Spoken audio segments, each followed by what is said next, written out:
ہم بات کر رہے تھے امریکی انویسٹمنٹ کی، وہ بالکل لون یہ ایگزم بینک کے ساتھ ہی پہلے ایک معاہدہ بھی ہوا تھا، اور یہ میرے خیال سے اس کی پہلی کڑی ہے. کتنا آپ سمجھتی ہیں کہ یہ امپورٹنٹ ہے کہ امریکہ، کیونکہ دیکھیے ابھی چائنا جو ہے وہ تھا بہت بڑا، اس کے پلانس سے انویسٹمنٹ کے ادھر بلوچستان میں، بلکہ پلانس سٹارٹ بھی ہوئے بہت سارے سی پیک ون کے تحت، اور بھی پلانز ہیں. پھر وہ مسئلہ ملیٹنسی کا، سیکیورٹی کا آ گیا.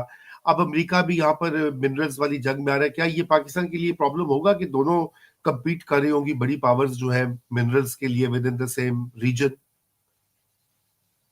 دیکھیں جی، ابھی تک تو انڈرسٹینڈنگ اسلام آباد نے دے رکھی ہے بیجنگ کو بھی اور واشنگٹن کو بھی. بیجنگ کو کہہ رہے ہیں کہ بھی دیکھیں جو آپ کا حصہ ہے، جو آپ کو آپ کے ساتھ کانٹریکٹس کرنے ہیں وہ ہم کر رہے ہیں، یہ ہم ساورن اسٹیٹ ہے، یہ ہم ادھر کرنا چاہ رہے ہیں.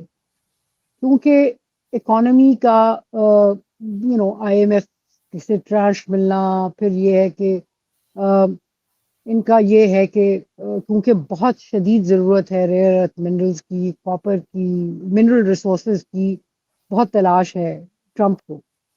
تو یہ سوچ رہے ہیں کہ اس طریقے سے ایک دلچسپی پاکستان میں پیدا ہوگی، امریکہ کی انویسٹمنٹ آئے گی. ابھی آپ کو یاد ہو کہ میرے خیال میں 2-3 مہینے پہلے ایک تو کنسائنمنٹ بھیجی تھی نے ریئر ارتھ منرل کی امریکہ. اب وہ پروسیس کس نے کی، کون کمپنی تھی، اس سے کیا نکلا، یہ سب چیزیں جو ہیں ابھی بھی بہت سیکریٹیو ہیں. کوئی خبر نہ امریکہ سے نکلی ہے نہ ہمارے ہاں سے نکلی ہے. ایک اس کا پہلو یہ ہے کہ یہ ریسورسز تو لے جائیں گے، پروسیس کون کرے گا، ہمیں اس ڈیل کا کوئی آگا پیچھا، کوئی بیچاری یہ یتیم پارلیمنٹ ہماری اس میں کوئی ڈسکشن تو ہونا، کیونکہ پاکستان کے نیشنل ریسورسز ہیں. پھر پروونشل گورنمنٹ سے کوئی پوچھ نہیں رہا. یہ تو پولیٹیکل مسائل ہیں جو کہ ضروری ہیں. تیسرا یہ ہے کہ دیکھیں ایک انسرجنسی بلوچستان میں چل رہی ہے، اور مسئلہ یہ ہے کہ جو لوگ حکومت وقت نے اور اسٹیبلشمنٹ نے بٹھائے ہوئے ہیں بلوچستان کو چلانے میں، وہ ہیں جو کہ پچھلے 2 سالوں میں